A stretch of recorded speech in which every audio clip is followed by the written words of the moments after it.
Hello दोस्तों, आप सबको फरजान की पाठशाला में स्वागत है। आज हम जानेंगे दिन जल्दी जल्दी ढलता है के 2 नंबर जो दफ़ा है उसके बारे में। यहाँ पर है बच्चे प्रत्याशा में होंगे, नीरे से झांक रहे होंगे। ये ध्यान पड़ो में चिड़िया की बढ़ता कितना चंचलता है, दिन जल्दी जल्दी ढलता है। इसमें जो क्वेश्चन आंसर है वो नीचे दिए गए हैं। प्रत्याशा का अर्थ होगा आशा, नीड़ मतलब घोंसला, पर मतलब पंख, चंचलता मतलब अस्थिरता। व्याख्या देख सकते हैं। कवि प्रकृति के माध्यम से उदाहरण देते हुए कि चिड़िया भी दिन ढलने से पहले अपने घोंसले में पहुंचना चाहते हैं। उन्हें ध्यान आता है कि बच्चे घोंसले में भोजन के आशा में बाहर झांक रहे होंगे। यही सोचकर चिड़िया के पंखों में जान आ जाती है, चंचलता आ जाती है और वे जल्दी जल्दी अपने घोंसले में पहुंच जाना चाहते हैं। तो बच्चे किसके इंतजार कर रहे होंगे और क्यों? बच्चे अपने माता पिता का इंतजार कर रहे होंगे क्योंकि चिड़िया के पहुंचने पर ही उनके बच्चों की भोजन की पूर्ति होगी। चिड़िया के घोंसले में किस दृश्य की कल्पना की गई है? चिड़िया के घोंसले में बच्चे किस तरह माँ बाप की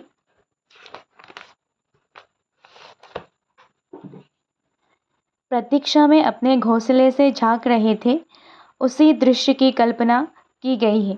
चिड़िया के पड़ों में चंचलता आने का क्या कारण है? क्योंकि उन्हें अपने बच्चों की चिंता में बेचैनी हो जाती है। वे अपने बच्चों को भोजन, स्नेह और सुरक्षा देना चाहती हैं। इस अंश से किस मानव सत्य को दर्शाया गया है? इस अंश में कवि ने माँ के वात्सल्यता भाव का सजीव वर्णन किया है। वात्सल्य प्रेम के कारण माता का मन आशंका से भर उठता है। तीसरी जो दफ़ा है वो है मुझसे मिलने को कौन विकल, मैं हूँ किसके हित चंचल। ये प्रश्न शिथिल करता पद को फड़ता उनमें विहंगता, दिन जल्दी जल्दी ढलता है। शब्दार्थ विकल मतलब व्याकुल, हित मतलब वास्ते, चंचल क्रियाशील, शिथिल धीमी, स्थिर, विहंगता बेचैनी आतुरता और उर मतलब हृदय। व्याख्या एकांकी जीवन की व्याकुलता को व्यक्त करते हुए कवि कह रहे हैं कि उनसे मिलने के लिए इस संसार में कोई नहीं है।